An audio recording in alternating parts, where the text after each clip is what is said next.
everyone. Welcome back to Vegas Pulse Stories from the back of the house. My first guest was Doug Jablin. Well, he's back. Doug is a journalist, a documentary maker, a filmmaker, and so much more. He's doing a documentary about Vegas entertainment from, what is it, Doug, 1964 1964 to 2002, 2002. Why 2002? Because that was the time period where Vegas shifted into what we like to consider the modern era. It's not the day the music died, right? No, not that's at just all. it went to the modern era. Well, I think it shifted even after 2002. Oh yeah, it continued. There was another shift in the 20 teens. But that was a big shift during that period of time Yeah. that continued on. We're going to do something different this week. He's going to ask me questions, so I'm going to turn it over to Doug here in just a second about those days where everybody wants to hear the stories. Now, let me add a caveat to this. Some of the stories could be slightly exaggerated, so we'll just leave it at that. Doug, what do you got for me today? We have not rehearsed. No, You have not told me the questions, no. so I'm ready to go. What do you got? So you are living history, Ron. You are fascinating because you were there in the 70s, and most people are gone or they've forgotten it. But you've got a great memory, and you can tell the stories about that era where Vegas was still the Wild Wild West. No doubt. And nightclubs, were still run by the mob. There was prostitution. It was a crazy time. It was a crazy time, but it was wild and it was open and it was free. Not free financially, free like the First Amendment free, whatever.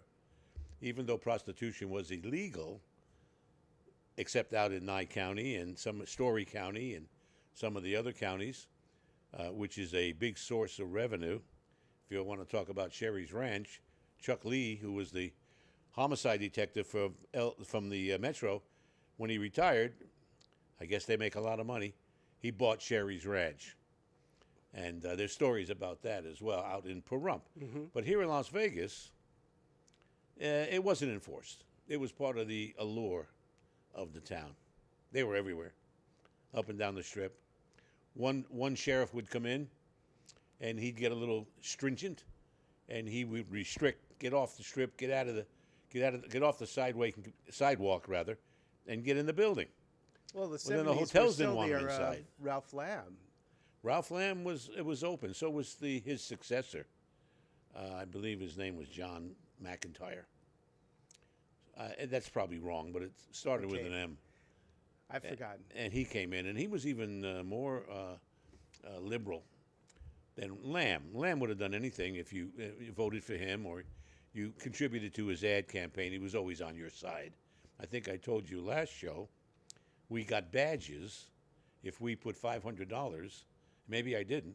No. We would get a badge, a police badge, official police badge, if we contributed $500 to Ralph Lamb's running for re-election. Wow. I'll never forget. I was at one of the bowling alleys, and I think it's long gone. And he was having a fundraiser. I went to it, put up my money, got my badge. And that badge got me into the Muhammad Ali Leon Spinks fight, the one he lost. Lost the championship. So you didn't have to pay for tickets. I didn't have to pay for anything. Once you had that badge, movie theaters, no tickets for any of the shows. It was all on the house. Everything was comped because I supported the sheriff. McIntyre came in with the same thing. We supported the sheriff. He did a marvelous job, except all the complaints was that all the ladies of the evening were crowding the streets, and people were being bothered, tourists who'd walk by and they'd be solicited. So that wasn't good, and that began to happen. So the next sheriff that came in, he cleaned it all up. In came the badges. They recalled the badges. All the girls were kicked off the street corners. The best one was Flamingo and Las Vegas Boulevard, right there in front of Dre's. Yeah. Which is now going to be the Cromwell, which is now going to be a Vanderpump Hotel. You're familiar with that. Sure. But most of the girls, when they got kicked off the street, you can still find them on Boulder Highway, but, you know, ugh, you know, we don't want to go there. Went to the strip clubs in it was in the 90s. I'm already into the 90s where I was involved with marketing the Olympic Garden Strip Club, which is now the Spearmint Rhinoceros, Spirit Rhino, right on the strip. The strip starts here. Peppermint slogan. Hippo. That's it, Peppermint Hippo. That's where the Olympic Gardens was. Now, the story there is we got sued. He got sued. His name was, I'll think of it in a minute. I had it a second ago. Iliadis. And he owned Yellow Cab and Checker Cab and also the Olympic Garden. But we had to get the word Olympic out of there because the U.S. Olympic Committee sent a cease and desist. It was called the Olympic Gardens because it was a restaurant first. And then it became a strip club. Oh. But because it was a restaurant, it had a gaming license. No strip clubs have gaming licenses. They don't go together. But this was a restaurant first, so it was grandfathered in. Yeah, that's the workaround. Yeah, he used to tell me that he gets all his money back. Pete Iliadis, he gets all his money back. I said, how does that happen, Pete? He said, well, the girls, first of all, there was a $45 tip in. You know what that is? No. They paid to be on stage. They bought their stage time. Oh. $45 tip in. There was a percentage of what they made that went to the house. They got the rest, which was substantial. They make tips. But they would gamble it away after their shift. Or they would drink it away after their shift. Mm-hmm. And that is how he got his money back. They never left the building.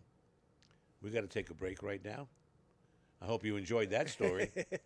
We'll be back on Vegas Pulse, Stories from the Back of the House with Doug Jablin and me, your host, Ron Garrett. Be right back.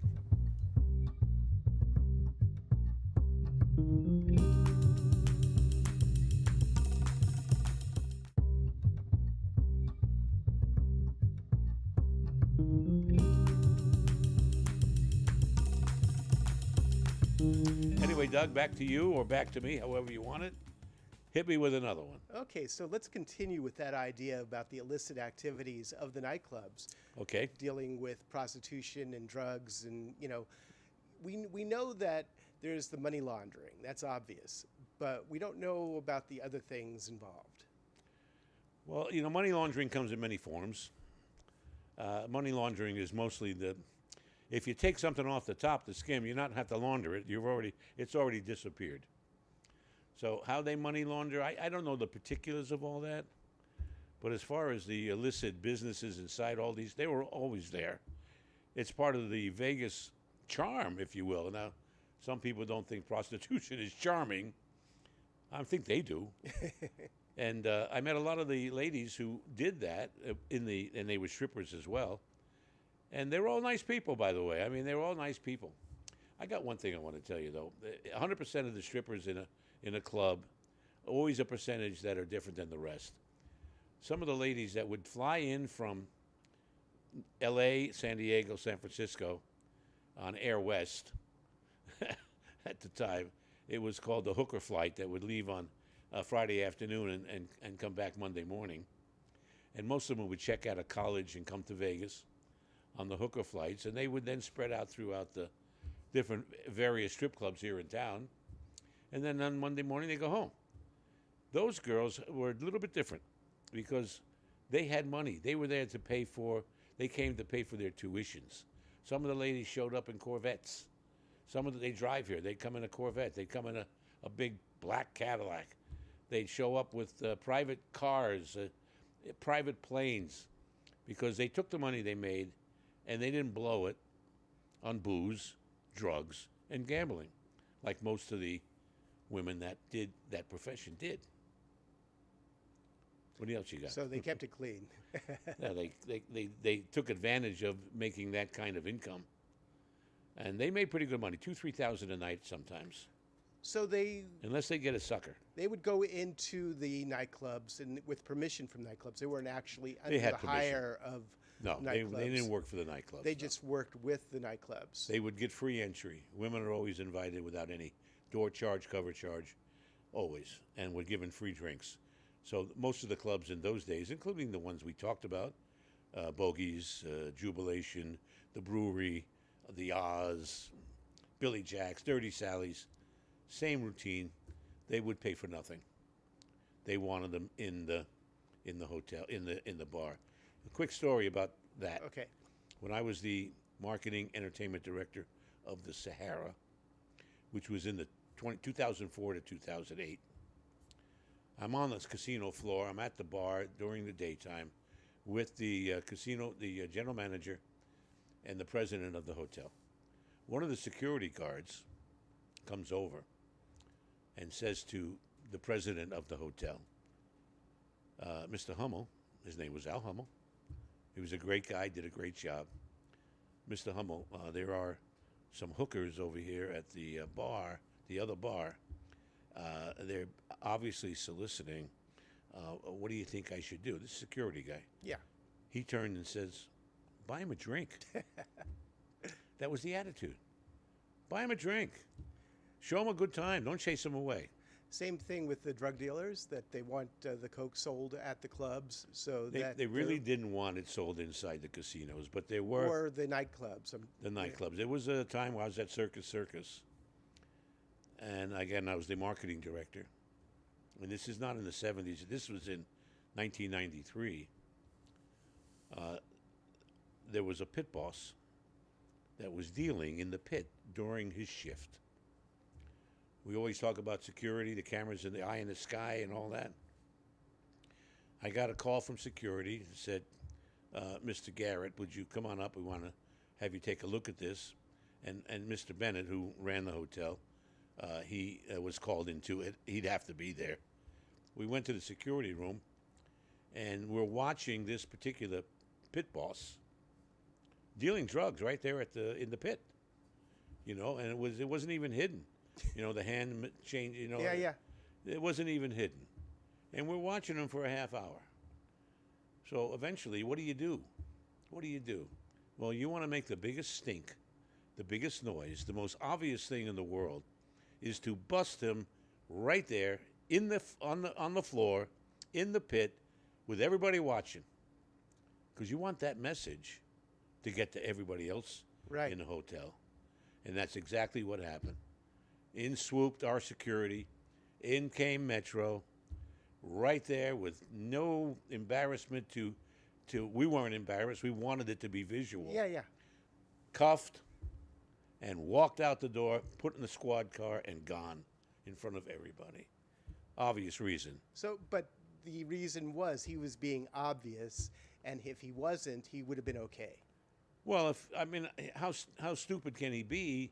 Everybody knows we have cameras. And if we didn't have cameras, we'd have the live guys with binoculars, but that progressed. That was back in the day when I was at the Mint Hotel. So the way the mob worked, you know, we could look at Jubilation, which was the most famous of all the nightclubs, Paul Anka's Jubilation, where Lefty Rosenthal and Tony Spilotro hung out. They hung out. They had dinner there all the time. But was that true with the other nightclubs as well through time? They weren't at the other nightclubs because they had a piece of that one.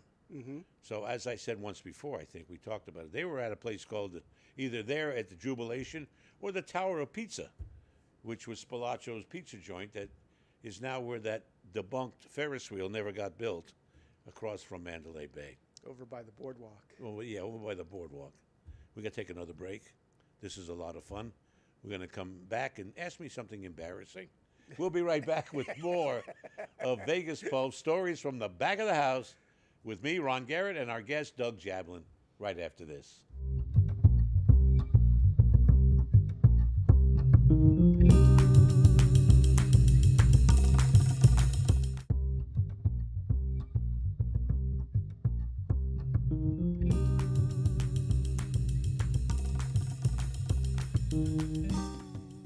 And we're back on Vegas Pulse, stories from the back of the house.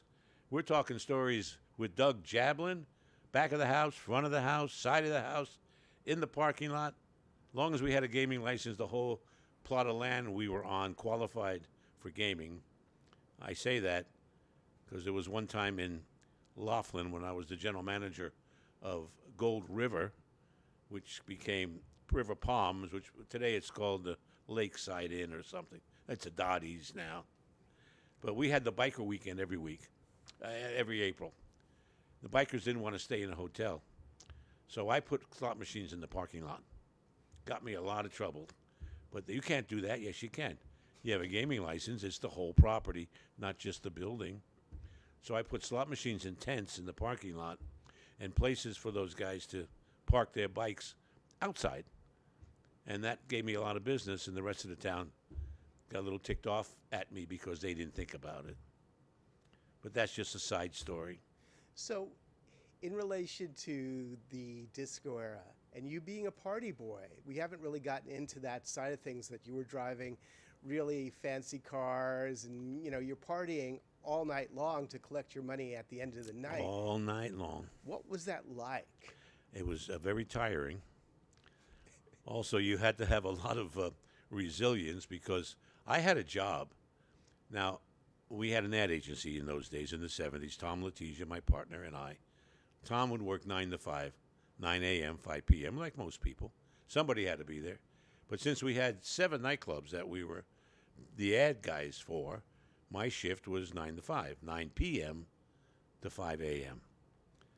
But there were times that I had to do a radio show on the weekends at 6 a.m. So there was plenty of times where I didn't go to sleep. I didn't go home. I was out partying, yeah, I was, and collecting, but mostly it was client service. We're out there trying to keep the account, and we're trying to get paid. But that's a good excuse, by the way, to call it client service, because that's what we were doing, and we had a terrific time doing that. It was a lot of fun. But what was it like? Just that what was it like? Being embedded in that era, the way you were. Were you into the music? Did you like to dance? No, I didn't like to dance. I would do one dance and sit down because all the ladies wanted to dance, and I would go for one. But no, I didn't like to dance. The reason why I didn't like to dance, I'm wearing a 3-piece suit.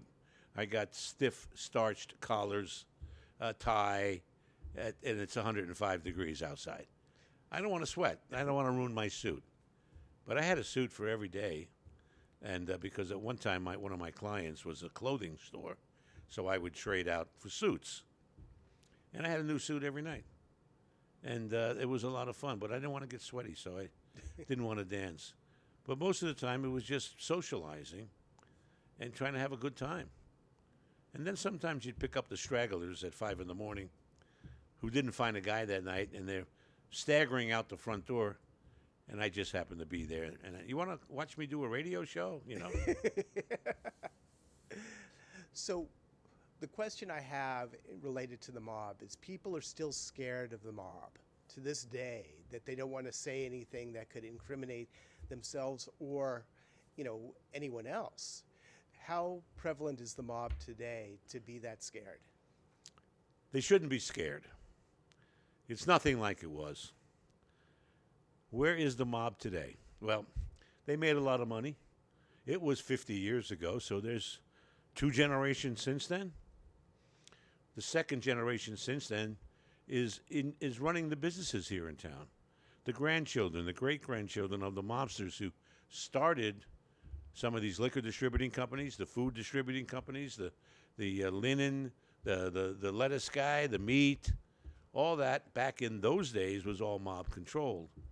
Today, it's legit. It's 100% legit. However, it's been passed down. So the current generation are straight. It's legitimate. They're doing real business. But the roots are back in those days. And it's just one generation after the other. Italian mob guys always took care of their families. Always. And if one of the guys went to jail, the other mob guys would take care of that person's family. That's the way it worked in those days. Not bad. Are we good for another question? We're going to go to a break, and then we're going to come back with one more question, okay? Okay. You're watching Vegas Pulse stories from back of the house. It's my turn to tell all these stories. Now, remember, I said to you, there is some exaggeration in these stories. Make it funny, make it nicer, make it more interesting. We'll be right back with Doug Jablin.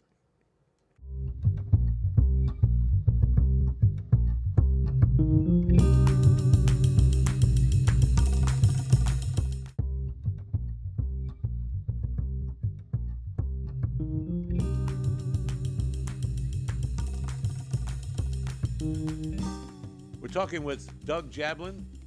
He's a writer, a filmmaker, a documentary producer, and he's here to talk to me to find out some of the dirt that took place back in the 70s, the 80s when I came to town, and the 90s, and the 2s, whatever you want, Doug. So yeah, let's jump forward to the 80s, and the big clubs were Botany's, Tramps, Mr. G's, TGI Fridays. And what was that like, that shift? Well, TGI Fridays was more restaurant than nightclub. I've been to Botany's a couple of times. The radio station that I was associated with then, KLUC, and the general manager there, his name was Keith Gerst. He had a big client with Botany's. They spent a lot of money in that station, so we were comped.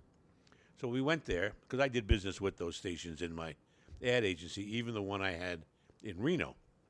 So we went there a few times, but not often. Mostly, I'd hang out down the street at TGI Fridays, because it would get something to eat, but it became a social place, and that became the spot. Mr. G's was another one.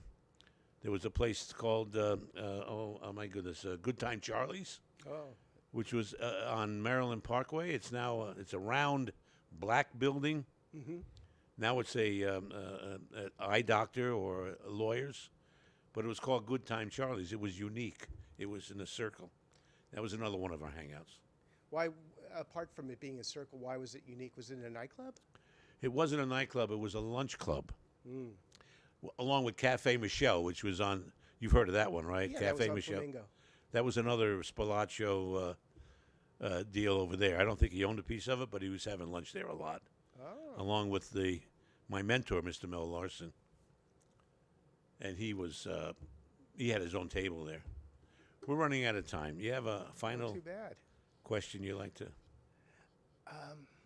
There's so many questions I have. We'll have to bring you back again. I guess so. It's really tough to, have only a few minutes to be able to talk, and you've got so much to say.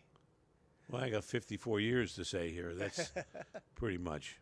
But going back to Spilotro owning Cafe Michelle, how long? No, he didn't own a piece. He hung out there. He didn't own it. Okay.